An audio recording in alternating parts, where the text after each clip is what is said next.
전 세계 시선이 평화의 도시 하노이로 쏠리고 있습니다. 이번엔 하노이 현지에 나가 있는 YTN 스튜디오 연결해 보겠습니다. 김지선 기자 전해주시죠. 네, 여기는 하노이입니다. 이제 2시간 뒤면 두 정상이 8달 만에 만납니다. 기다리던 하노이 선언은 내일 나올 것으로 보입니다. 이 두 정상이 곧 만날 하노이 메트로폴 호텔 앞은 긴장감이 높아지고 있습니다.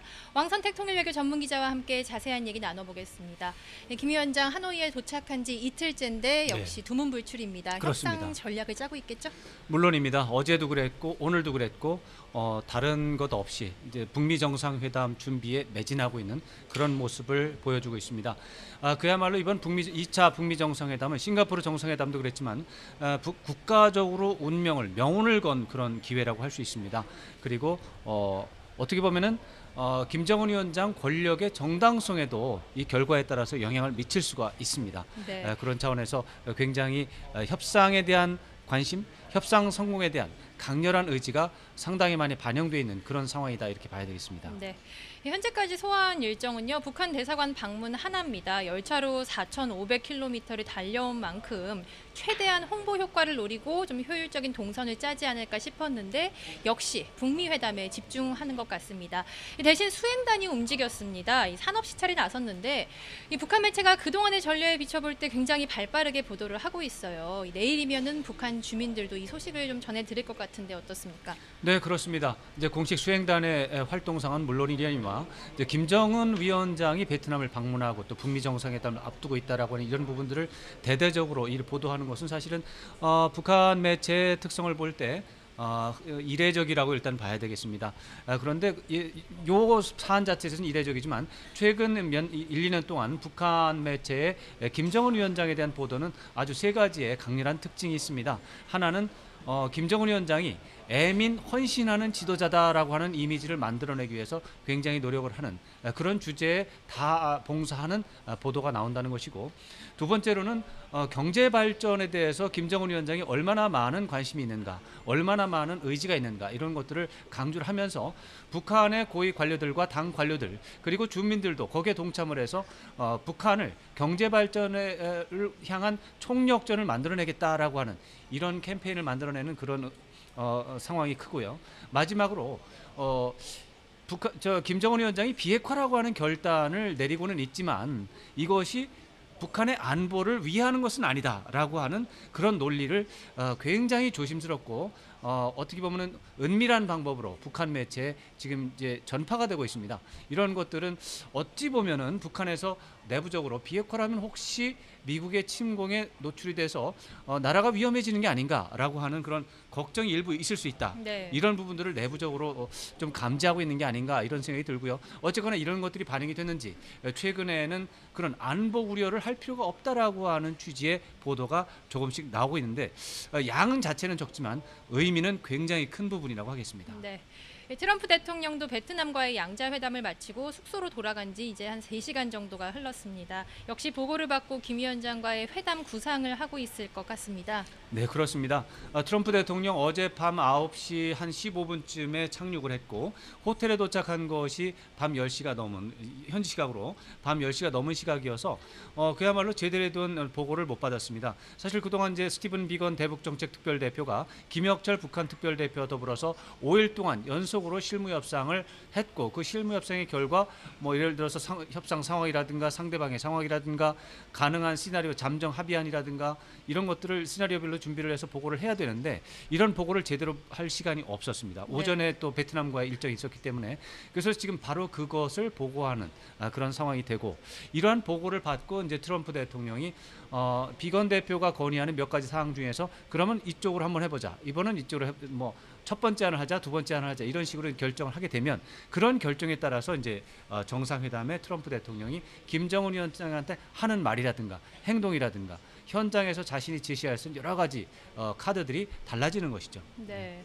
이 첫 만남이 저녁 시간으로 잡힌 게 트럼프 대통령이 쇼맨십이 강해서 그거를 네. 이제 국내 여론을 좀 생각한 그런 의도라고 보셨어요. 네. 만남이 이루어지는 시간이 미국 시간으로 아침입니다. 미국민들도 아침 뉴스로 이 소식을 접할 것 같아요.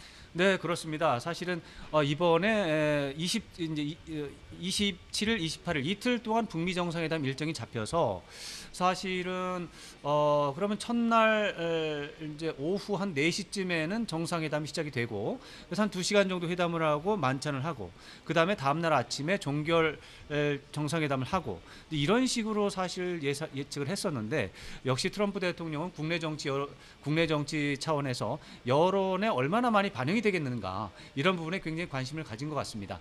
미국 시간과 하노이 시간이 12시간 차이가 나서 이곳 시간에 저녁 6시 반에 시작을 하면 워싱턴에서는 아침 6시 30분에 네. 이 상황을 보게 됩니다. 네. 그렇게 6시 30분보다 이전, 예를 들어서 뭐 5시나 4시에 어떤 행사를 하게 된다면 워싱턴에서는 모르는 거죠. 이제 네. 보도가 안 되는 상황에서 행사가 나가기 때문에 그런 점들이 고려가 돼서 오늘 저녁 6시 30분에 처음으로 두 정상이 만나는 일정이 정해졌다. 이렇게 해석을 해볼 수가 있겠습니다. 네, 미국과의 시차를 고려한 일정이라면 김정은 위원장은 왜 승낙을 했을까요?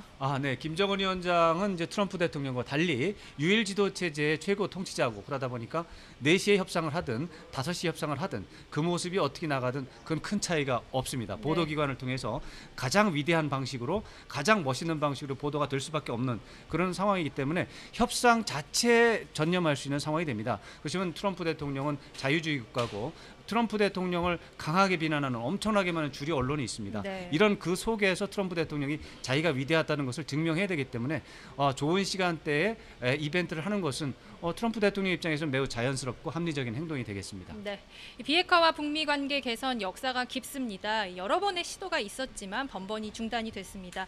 그 사이에 서로 주고받을 카드가요 더 복잡해지고 많아졌습니다. 그래서 이 문제를 취재하는 20년 가까이 다루셨죠? 네, 그렇습니다. 또 현장에서 취재를 해서 잘 아실 텐데 두 정상의 전략을 한번 예측을 해보신다면요. 먼저 트럼프 대통령이요. 트럼프 대통령의 전략은 아주 간단합니다. 2017년 1월에 임기가 시작이 돼서 3개월 만에 대북 정책 전략을 새로 마련했는데 그게 최대 압박과 관여라는 이름입니다. 네. 그래서 한편으로 계속해서 가장 강한 압박을 주면서 그러니까 비핵화를 북핵을 계속 가지고 있으면 최대 압박을 하고 비핵화를 하게 되면은 최대 관여를 하겠다라고 메시지를 계속 준 거죠. 그래서 2017년에 알다시피 뭐 화염과 분노라든가 완전 파괴라든가 이런 말을 하면서 최대 압박을 한 것이죠. 그러나 북한에서 비핵화에 대한 의지를 밝혔다라는 말이 나오니까 즉각 관여라고 하는 부분을 작동시켜서 최대 관여. 예전에는 미국 대통령이 상상할 수 없는 네. 정상회담이라든가 이런 최대 관여를 지금 하고 있는 것이죠. 그래서 이런 부분에 대해서는 뭐 트럼프 대통령이 좀 잘하고 있다. 뭐 이렇게 생각을 하고요. 무엇보다도 김정은 위원장이 현재 경제 발전이라고 하는 부분에 대해서 강렬한 의지가 있다는 걸 포착을 했습니다. 네. 이것이 어떻게 보면은 트럼프 대통령이 볼 때 김정은 위원장의 약한 고리입니다.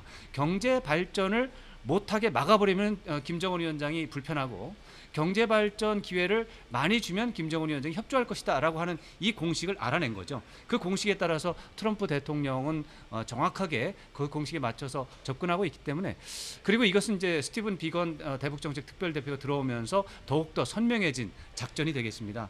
이런 것들은 제가 봤을 때 현재 상황에서 트럼프 대통령은 가장 합리적인 접근을 하고 있다 이렇게 볼 수가 있습니다. 네, 트럼프 대통령만큼은 아니겠지만 김정은 위원장도 역시 여론이 많이 신경이 쓰일 겁니다. 지금 호텔방에서 저희 YTN 보고 있을지도 모르겠습니다. 만약에 북한의 참모라면 어떤 전략을 조언을 할 거라고 예상하시나요? 김정은 위원장은 싱가포르 정상회담 때 트럼프 대통령을 상대로 한 차례 성공을 거뒀습니다. 트럼프 대통령에 대해서 김정은 위원장은 싱가포르 때도 그렇고 지금도 마찬가지입니다. 참모들을 통해서 잠정 합의안을 만들어 오도록 해서 추인하는 방식이 아니라 정상이 만나서 직접 결정하는 방식을 요구했습니다. 네. 그리고 싱가포르 회담 때 그걸 관철을 했습니다. 그래서 싱가포르에서 북미 정상이 합의한 그 선언문에는 제가 봤을 땐 70%에서 80% 이상이 북한이 요구한 사항이 되겠습니다. 네. 그러니까 상당히 이제 김정은 위원장 입장에서는 성공한 협상이고요. 바로 그때 협상한 그런 북한 입장에서 좋은 결과가 나온 것은 트럼프 대통령 정상 간의 협상을 직접 하는 그 방식을 사용했기 때문입니다. 이번에도 역시 다른 시스템보다는 트럼프 대통령과 직접 만나서 트럼프 대통령의 결단을 유도하는 그런 것이 좋은 전략이 될 수가 있습니다. 다만 이제 김정은 위원장이 어떻게 보면은 제가 조언자는 아니지만 참고를 해야 될 것이 트럼프 대통령은 미국 국내 정치에서 굉장한 어려움을 겪고 있습니다. 미국의 주류 언론의 공격, 또 야당의 공격, 이런 공격을 받고 있는데 그 공격의 내용이 북한과 협상을 하면은 속을 수 있다. 준비가 안 된 상태에서 협상을 하면 속을 수 있는데 그 트럼프 대통령이 너무 양보만 하는 게 아니냐 이런 우려가 있고 그런 것 때문에 트럼프 대통령이 중간에 주저앉을 수가 있습니다. 그래서 제가 볼 때는 김정은 위원장은 트럼프 대통령을 도와주는 차원에서 미국의 주류 언론에 상당히 깊은 인상을 줄 수 있는 과감한 비핵화 조치를 이번에는 먼저 제시하는 게 굉장히 유효하다 이런 생각을 해볼 수 있습니다. 네, 오늘 저녁 만찬도 좀 예상을 해보겠습니다. 일단 10분 상견례와 환담이 잡혔습니다. 그리고 20분 동안 대화를 나눕니다. 배석자도 공개가 됐는데요. 소규모예요. 싱가포르 때는 수행단 대부분이 참석을 해서 업무 오찬을 했어요. 그때랑은 또 분위기가 다를 것 같습니다. 또 한 가지 주목되는 점이요. 이 왔네 안 왔네 혼선이 좀 있었던 대북 협상의 강경파인 볼턴 보좌관은 식사 자리에 함께하지 않습니다. 1시간 35분 정도 식사가 이루어지는데 오갈 대화와 분위기를 좀 예측해 보신다면요. 이 대화 이제 그 만찬이든 오찬이든 정상의 식사 자리에 참모가 몇 명이 참가하는가 이것은 굉장히 중요한 지표가 됩니다. 쉽게 말해서 많이 참석하면 이것은 진지한 협상이라기보다는 친교에 더 관심이 가 있는 그냥 원만하게 무난하게 가는 그런 행사가 되고 소규모가 되면 진지한 협상이 이루어진다는 뜻입니다.